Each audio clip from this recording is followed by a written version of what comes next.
போர் அடிக்குதுன்னு social media open பண்ணா cinema, அரசியல், கிரிக்கெட்னு பல சம்பவங்கள் ஃபயர் விட்டுட்டு இருக்கு. சூரியன் மண்டையை காய் விடுறதை விட ஜாஸ்தியா இந்த அப்டேட்ஸ் தான் காய் விடுது. அப்டேட்ஸ் தான் ரிலீஸ் ஆகுதே தவிர படத்தை விட மாட்டாங்கயா. நல்ல படத்தை பார்த்து பல நாள் ஆகுது. ஒரு பக்கம் கோட் ஃபர்ஸ்ட்ல பார்த்துட்டு எல்லாரும் புலம்பிட்டு இருக்கப்போ நம்ம மனசை இன்னும் காயப்படுத்துற மாதிரி நம்ம விஷால் வேற அவரோட ரத்னம் படத்துக்கு மார்க்கெட்டிங் பண்றேன்னு சொல்லிட்டு வழக்கம் போல அவரோட உருட்டுகளை ஸ்டார்ட் பண்ணிட்டாரு. இல்ல சார், அது அப்படியே ஆசர் வந்தா கூட குப்புத்தொட்டில தான் தூக்கி போடுவேன். எனக்கு நம்ம அவார்டு மேல நம்பிக்கையே கிடையாது.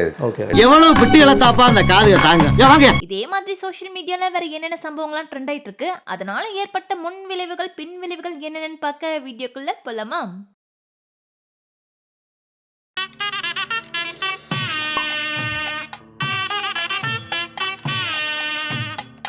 Hi, hello, welcome to Tamil fact. இந்த லிஸ்ட்ல ஃபர்ஸ்ட் பார்க்க போறது நம்ம யுவன் பத்தி தான். விசில் போடுன்னு ஒரு பாட்டுக்கு டியூன் போட்டாலும் போட்டாரு. தளபதி ஃபேன்ஸ், யுவன் ஃபேன்ஸ் எல்லாரும் அப்படி போடுன்னு அவர் சோஷியல் மீடியால போட்டு துவச்சி தொங்க விட்டுட்டு இருக்காங்க. நீ ஒரு டுபாக்கூரு, உன்னை நம்பாதேன்னு இவங்கிட்ட எத்தனை தடவை சொன்னேன். இவன் தான் என் பேச்ச கேட்காம உங்ககிட்ட சொன்னா, அதனாலதான் உன்னை டெஸ்ட் பண்ணேன். இவங்க பண்ண மீம் மலப்பரியால நம்ம யுவன் போதுண்டா சாமி ஆள விடுங்கன்னு இன்ஸ்டாகிராமையே டீஆக்டிவேட் பண்ணிட்டு கிளம்பிட்டாரு. புடிச்சு வெளிய தள்ள வேண்டியதா இருக்கும்.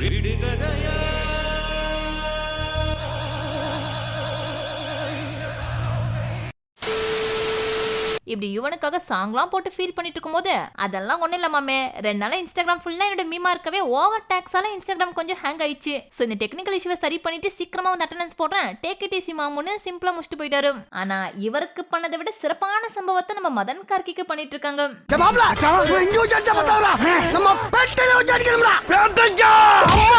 எல்லாரும் இது உண்மையிலேயே மதன் கார்கி எழுதின லிரிக்ஸ் தானா இல்லைங்க ஏப்ரல் ஃபுல் பண்ணீங்கன்னு கேட்டுட்டு இருக்கப்போ மதன் கார்கி வாண்டடா வந்து ஒரு இன்டர்வியூ கொடுத்திருப்பாரு. அப்ப ஆங்கர் லிரிக்ஸ்ல விசில் போடுன்ற வார்த்தைக்கு முன்னாடி என்ன வேர்ட் யூஸ் பண்ணிருந்தீங்கன்னு கேட்பாரு. அதுக்கு மதன் கார்கி விசில் போடுறதுக்கு முன்னாடி நான் சல்யூட் வச்சு ஒன்னு பண்ணலாமா அப்படின்னு நினைச்சேன். எப்படி இருக்கும்?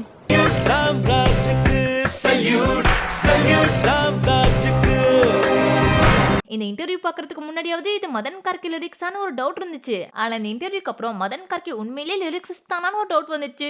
எப்படியோ அந்த டான்ஸ் போர்ஷன் அண்ட் விஜயோட வாய்ஸை வச்சு இவனும் மதன் கார்கியும் தப்பிச்சிட்டாங்க.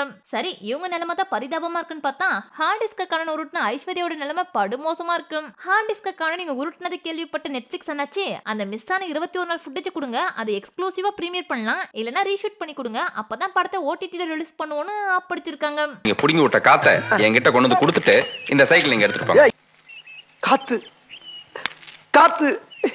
காத்துக்கு நான் எங்கடா போவேன்? இருந்தா கொடுக்க மாட்டாங்களா நம்ம ஐஷக்கா? என்னதான் இருந்தாலும் எல்லாரும் நம்ம சூனாப்பன் ஆயிட முடியுமா?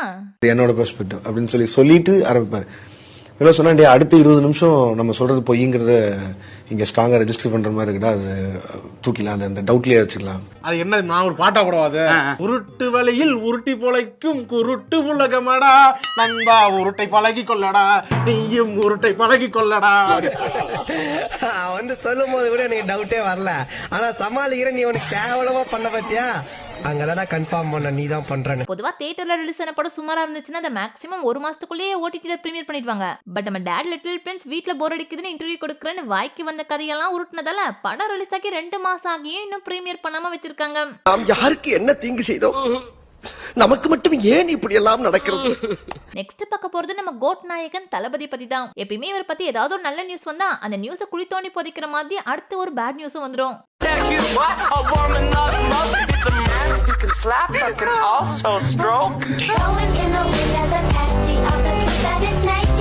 இவருக்கு ஆப்பு வைக்க வெளியே இருந்தெல்லாம் ஆள் செட் பண்ணணும் அவசியம் இல்ல. வீட்டுக்குள்ள இருக்க அவர் டேடியே பெரிய பெரிய ஆப்பா சிவியை வச்சு காவல் காத்துக்கிட்டு இருக்காரு. ஒரு 2 மாசத்துக்கு முன்னாடி தான் லியோ படத்தை வச்சு செஞ்சு விட்டாரு. First half super sir. Sir, ஒரு படம் எப்படி பண்ணணும் உங்கள்கிட்ட இருந்தால் சார் கற்றுக்கணும் அப்படின்லாம் சொல்லிகிட்டு இருக்கேன். அதெல்லாம் கேட்டுக்கிட்டு இருக்காரு. செகண்ட் ஹாஃப் கொஞ்சம் சரியில்லை சார் அப்படின்னு சொன்னால், சார் நான் சாப்பிட்டு இப்படி இந்த மதங்களில் இந்த நம்பிக்கையெல்லாம் கிடையாது சார்.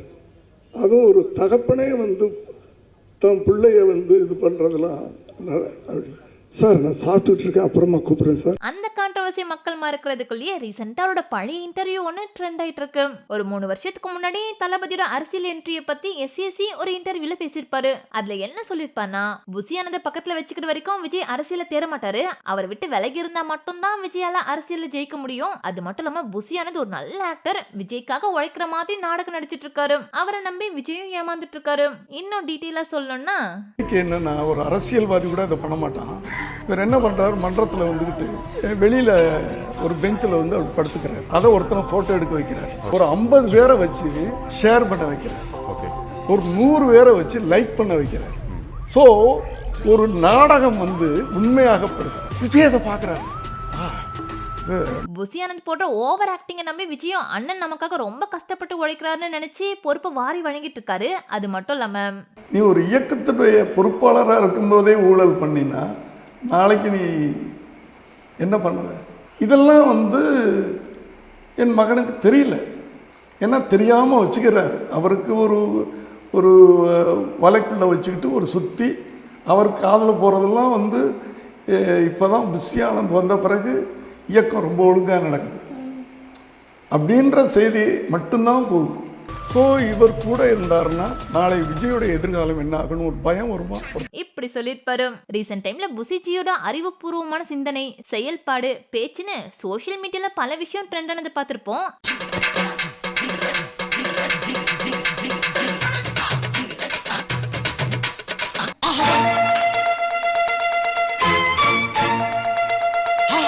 காலங்காத்தால உனக்கு குறவழி வரைக்கும் சோத்த போட்டு வண்டியில ஏத்திட்டு வந்ததுக்கு உன்னால என்ன பண்ண முடியுமோ அதை பண்ணிட்டேன். தேங்க்யூ. அந்த சம்பவத்துக்குலாம் அழகு சேர்க்கிற மாதிரி நம்ம எஸ்எஸ்சி இப்ப பேசின இன்டர்வியூவும் ட்ரெண்ட் ஆயிட்டு இருக்கு. ஒரு பக்கம் தளபதியோட அப்பா ஆப்பு வச்சா, இன்னொரு பக்கம் அவரோட அம்மா அந்த ஆப்பை சோப்பு போட்டு வாஷ் அவுட் பண்ணிடுறாங்க. ஏன் எதேத்து தொட்ட அந்த செல்லத்துக்கு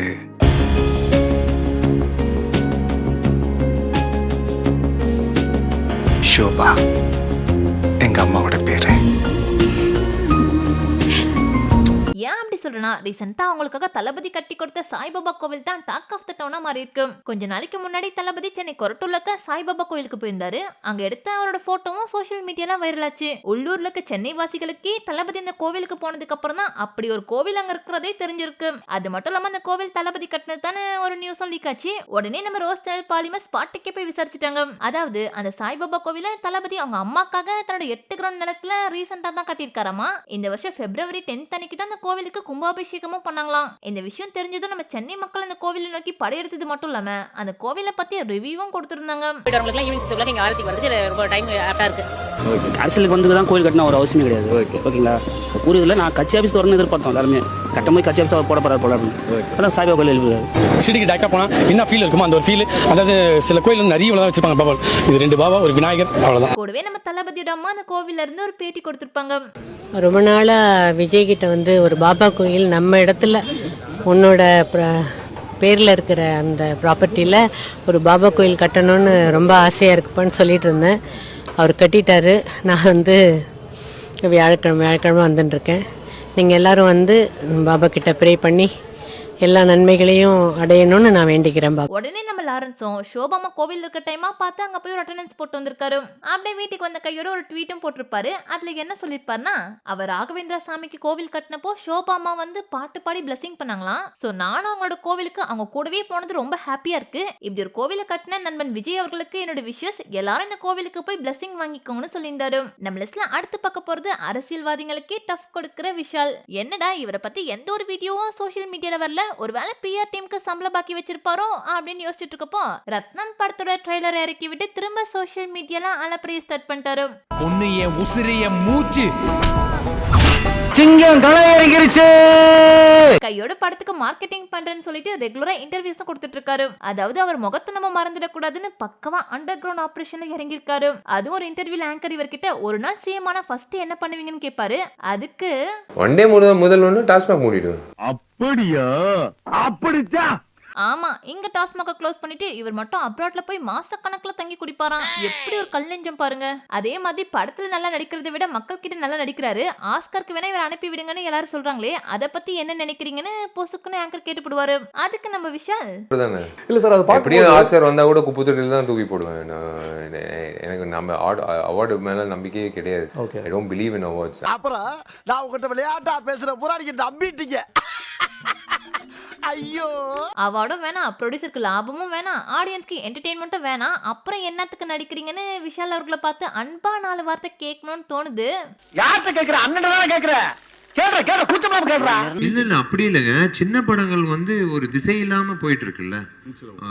நீங்க வந்து நீங்க கரெக்டா வந்து என்ன சிச்சுவேஷன் பார்த்துட்டு நீங்க படம் எடுங்க. அதுதான் நான் சொல்ல வரேன். அவ்வளவுதான். ஒரே ஒரு கேள்வி சார். மஞ்சுமல் பாய்ஸ், பிரேமல், இந்த 2 படமும் சின்ன படம் தானே. நல்ல கதை இருந்ததுனால ஓடிச்சு. யார் இது? ரங்கநாதன் சார். குண்டு பைப்ல எப்படி கோர்த்து விடுது பாரு. சத்தியமா அவருக்கு நான் பதில் சொல்ல மாட்டேன். சத்தியமா நான் பதில் சொல்ல மாட்டேன். வந்து இப்ப நான் என்ன உங்கள்கிட்ட சொல்றது? தேவையில்லாத ஐடியெல்லாம் கொடுத்துட்டு நம்மளை இறக்கி விட்டு வெடிக்க பாக்குறானே. இவர் யோகி பாபு கூட சாப்பிடும்போது சாமி கும்பிடுற வீடியோல இவரை கவனிச்சவங்களை விட பக்கத்துல உட்காந்து ஊம குசும்பு பண்ண யோகி பாபுவை கவனிச்சு வந்து ஜாஸ்தி. அப்படி யோகி பாபுவோட ரியாக்ஷனை கவனிச்சு சித்தார்த் ரீசெண்டா நடந்த கலாட்டா கோல்டன் ஸ்டார் 2024 அவார்ட் ஃபங்க்ஷன்ல ஸ்டேஜ்ல வச்சு யோகி பாபுவை விஷால் கிட்ட கோர்த்து விட்டுருப்பாரு. மத்தவங்க வந்து பந்தல்ல உட்கார்ந்து சாப்பிடுறப்ப கூட அவர் சூப்பரா ரியாக்ஷன் எல்லாம் கொடுத்திருக்காரு ரீசெண்டா சோஷியல் மீடியால. அடுத்து பார்க்க போறது நம்ம சிஎஸ்கேவோட ஆட்ட நாயகன் தோனி அவர்கள் தான். தோனி சும்மா கிரவுண்ட்ல நின்னு திரும்பி பார்த்தாலே அதை வைரல் கண்டென்ட்டா மாத்தி விட்டுருவாங்க. பட் இப்ப வைரல் பண்ண ஒருத்தான ஒரு விஷயத்த தோனி பண்ணிருக்காரு.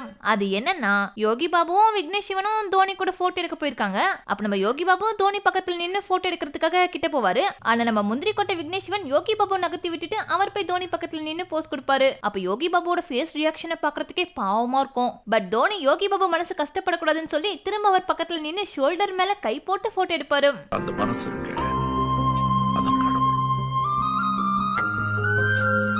இவ்வளவு டவுன் டு எர்த்தா இருக்க மனுஷனை இன்னும் எவ்வளவு வேணா தூக்கி வச்சு கொண்டாடலாம், தப்பே இல்ல.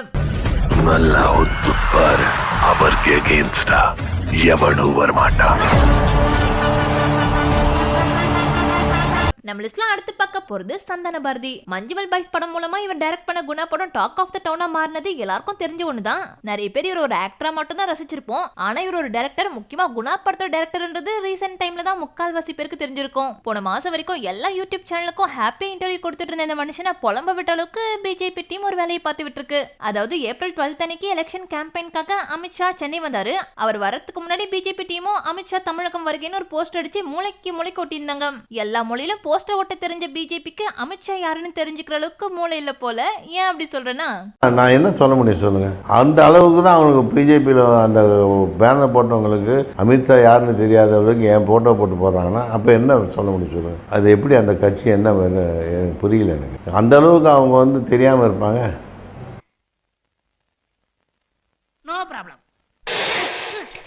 இதுக்கு பிரைட் ஆஃப் தமிழ்நாடு போஸ்டர் ஓட்டின டிஎம்கே டீமே எவ்வளவோ பரவாயில்ல போல. நம்ம லிஸ்ட்ல லாஸ்டா பார்க்க போறது நம்ம டுபாக்கூர் பாடி பில்டர் பிரியங்கா மஸ்தானி. ஊருக்குள்ள எவ்வளவோ லேடிஸ் பாடி பில்டிங்ல பட்டை கிளப்பிட்டு இருக்காங்க. பட் அவங்களெல்லாம் விட்டு இன்ஸ்டாகிராம் செலிபிரிட்டின்ற ஒரே காரணத்தினால பாடி பில்டர் அவார்டை இவங்களுக்கு தூக்கி கொடுத்துருக்காங்க. அந்த பாடி பில்டர்ஸ் காம்படிஷன்ல ஆம்ச காட்டுறன்ற பேர்ல நம்ம பிரியங்கா மஸ்தானி ஸ்டேஜ்ல செம்மையா குரலி வித்த காட்டியிருப்பாங்க. புளியங்குளத்து புலி, சிலம்பத்திலே சிங்கம், வாழ்நாளெல்லாம் கன்னி பெண்களை ஏறெடுத்தும் பார்க்காத கட்டிடம் காளை. பாவம் யாரும் இவங்க மனசுக்குள்ள புகுந்து அவங்களும் ஒரு பாடி பில்டர்னு நம்ப வச்சிருக்காங்க. பிரியங்காவெல்லாம் பாடி பில்டர்னு சொன்னா ஒரிஜினல் பாடி பில்டர் ஷெனாஸ் ரஹ்மான்லாம் குலுங்கி சிரிக்க ஆரம்பிச்சிருவாங்க. கப்பு வாங்கினதையே ஜீரணிக்க முடியாம யூடியூப் வாசிகளாம் குமுறிட்டு இருக்கப்போ பிரியங்கா இன்டர்வியூஸா கொடுத்து தள்ளி அவங்க இன்ஃபுளுசரா சேர்த்து வச்ச கௌரவத்தையும் அவங்களே குழி தோண்டி புதைச்சிட்டாங்க. தமிழ்நாட்டிலே பார்த்தீங்கன்னா வெறும் விரல் விட்டு என்ற அளவுக்கு தான் வந்து பெண்கள் இந்த ஃபீல்டில் இருக்காங்க. சொல்லப்போனால் மொத்தம் 8 பேர் தான் தமிழ்நாட்டிலேயே. என்னோட சேர்த்து 8 பாடி பில்டர்ஸ் தான் வந்து இந்த ஃபீல்ட்ல இருந்திருக்காங்க. மர்க்கா சொல்லு. என்னோட சேர்த்து 8 பாடி பில்டர்ஸ் தான் வந்து மர்க்கா சொல்லு. என்னோட சேர்த்து உனக்கு அவ்வளவுதான் லிமிட். பொதுவா எல்லாரும் அவார்ட் வாங்குறதுக்காக ஹார்ட் ஒர்க் பண்ணுவாங்க. பட் நம்ம பிரியங்கா அவார்ட் வாங்கிட்டு அதை மேட்ச் பண்றதுக்காக பயங்கரமா ஹார்ட் ஒர்க் பண்ணிட்டு இருக்காங்க. எப்பா சாமி போதும்டா ஓட்டது ரீல அந்து போச்சு. லாஸ்டா ஒரு சூப்பரான மேட்டரோட முடிப்போம். டாக்டர் சங்கர் அவர்களோட மூத்த குமாரத்திக்கு ஒரு 3 நாளைக்கு முன்னாடி மேரேஜ் ஆச்சு. மேரேஜோட செலிப்ரேஷன்ல பார்த்துட்டு என்னப்பா மேரேஜ் இவ்ளோ சிம்பிளா இருக்கு, ப்ரொடியூசர் யாரும் சரியா கிடைக்கலன்னு ஒரு சைடு ஓட்டிட்டு இருக்காங்க. இன்னொரு சைடு சும்மாவே அலப்பற பண்ற நம்ம அதித்தி அக்கா கல்யாணத்துல பண்ணாம இருப்பாங்களா? ரன்பீர் கபூர் அட்லி கூட சேர்ந்து காவாலா பாட்டுக்கு குத்தாட்டம் போட்டு கொந்தளிச்சிட்டு இருந்தாங்க. ஆனா அதித்தி விட எல்லாரோட அட்டென்ஷனும் அட்லி மேலதான் இருந்துச்சு. அந்த அளவுக்கு வைப் பண்ணியிருந்தாரு.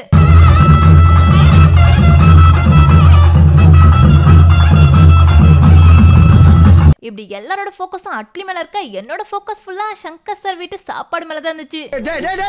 கொஞ்சம் வாயில ஊட்டி விடுங்கப்பா. ஐயா வாய் ஊறுதானே கொஞ்சம் எத்தனை டிஷ். ஓகே, இதோட வீடியோ முடிச்சுக்கலாம். அடுத்தது ஒரு இன்ட்ரெஸ்டிங்கான வீடியோல சீக்கிரமாய் வந்து உங்களை சந்திக்கிறேன். டாடா பை பை. உங்களின் தமிழ் ஃபேக்ட்.